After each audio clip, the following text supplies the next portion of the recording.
Hey everyone, and welcome to episode 2 of the Tom Holland-a-thon.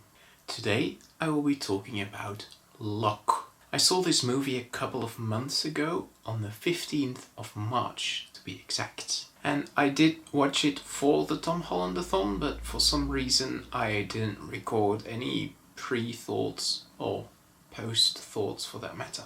But fortunately, I remember pretty well what I expected of this film.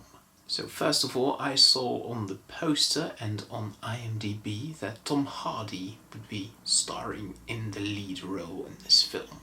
My library also lists this film as a thriller, and on IMDb it says after every single character, with the exception of Tom Hardy himself, voice only. And for all those reasons, I thought this film would be some kind of science fiction thriller where every character is some kind of CGI alien or animal or something, except for Tom Hardy, who plays the only human.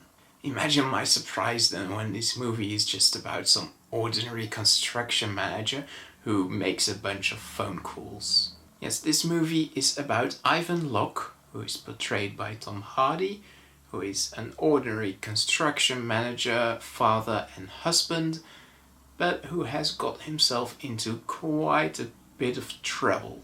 I won't spoil the problems, but this movie is basically just him. No, not basically. This movie is literally just him in his car, driving to a destination and making a bunch of phone calls. That is literally the entire film. It's 1 hour and 20 minutes of Tom Hardy sitting in a car and phoning a bunch of people to hopefully solve his problems.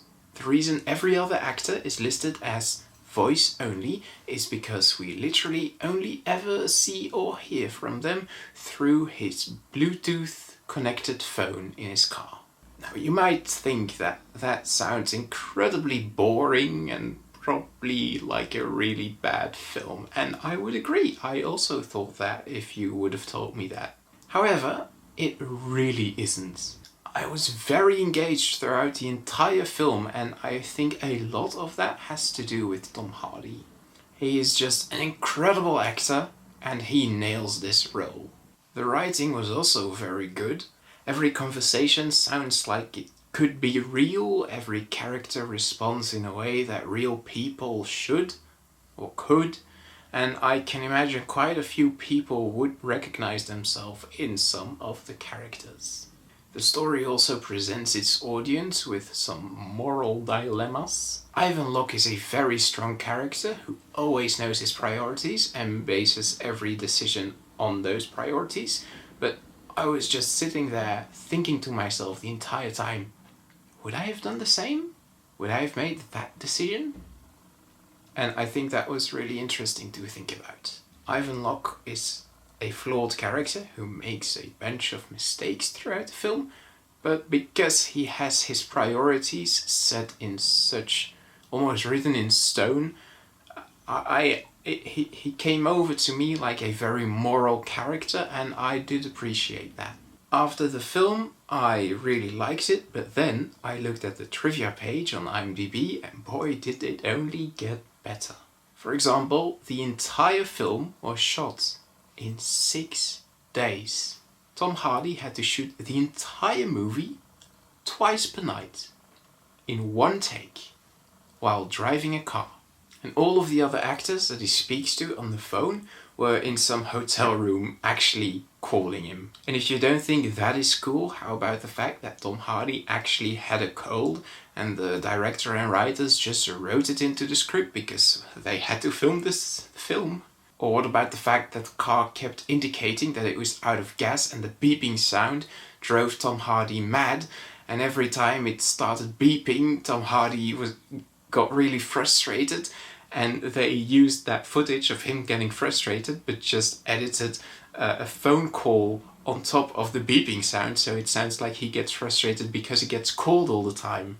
Or what about the fact that the director told all the other phoning characters to change up their lines a bit and react in different ways just to keep Tom Hardy on edge? All of that is amazing. I really like this film. But now let's talk about why we're all here, and that is Tom Holland.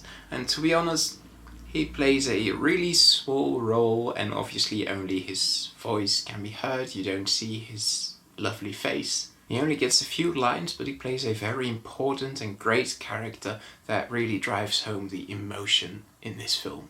Like every time Tom Hardy talked to Tom Holland, my heart broke a little bit. Tom Holland manages to portray so much emotion through only his voice that I think he would make a great voice actor. That's called foreshadowing. If you watch this film only for Tom Holland, you might be disappointed as he's not in it very much. So I'd say don't watch it just for Tom Holland, but watch it for a great performance by Tom Hardy, a superb story, and some fun behind the scenes facts. For all those reasons, I am giving Locke an 8 out of 10. In the next episode of the Tom Holland-a-thon, I will be watching How I Live Now, so do join me for that, and thank you for watching, and I will see you then. Goodbye.